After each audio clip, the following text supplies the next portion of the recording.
రాష్ట్ర ప్రభుత్వం రైతులకు పూర్తిగా రుణమాఫీ చేస్తుందన్నారు రైతు commission chairman Kodanda Reddy. CM Revanth Reddy రైతులకు పెద్దన్నగా ఉండి పాలన సాగిస్తున్నారని చెప్పారు.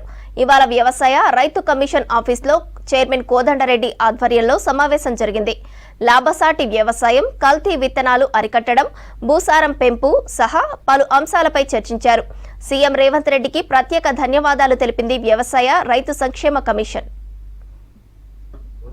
రేవంత్ రెడ్డి గారు ఒక జాతీయ కాంగ్రెస్ పార్టీకి తెలంగాణ రాష్ట్రానికి పిసిసి అధ్యక్షుడిగా ఉన్నప్పుడు అతను ఉన్న కాలంలోనే ఎన్నికలు రావడం, ఎన్నికల మేనిఫెస్టోలో వ్యవసాయానికి రైతుకు పెద్దపీట వేయడం, అనేకమైన వాగ్దానాలు చేయడమే కాకుండా అధికారానికి వచ్చిన మరుక్షణం నుంచి ఇచ్చిన వాగ్దానాలన్నీ కూడా గత ప్రభుత్వం చేసిన అప్పులు ఒక పక్కన భరిస్తూనే నయా పైసా ఒక్క పైసా కూడా ప్రజలపైన పన్నులు వేయకుండా నిధులు సమకూర్చుకొని పెద్ద ఎత్తున దేశంలో ఎక్కడా జరగని విధంగా 18,000 నిన్న 3,000 21,000 కోట్ల రూపాయల రుణమాఫీ గాని, పంట నష్టం కూడా 10,000 రూపాయల ఎకరానికి గాని, ఇంకా లేకపోతే 500 రూపాయలు వడ్లకు బోనస్ గాని, ఇవన్నీ కూడా ఏమైపోయింది, భూమి ఉన్న యజమానికి కాకుండా కౌలు రైతు కూడా అందినాయి ఈ 500 రూపాయల బోనస్.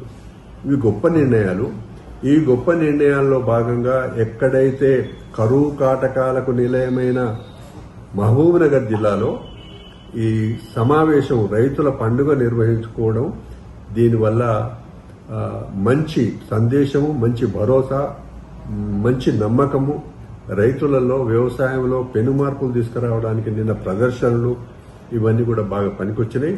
ఈ సందర్భంగా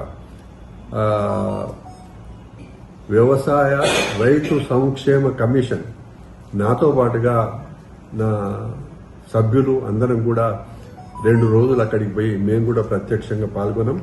ఈ సందర్భంగా గౌరవ ముఖ్యమంత్రి గారికి, మంత్రివర్గానికి, మరి అగ్రికల్చర్ మినిస్టర్ తుమ్మల నాగేశ్వరరావు గారికి ప్రత్యేకంగా కమిషన్ తరఫున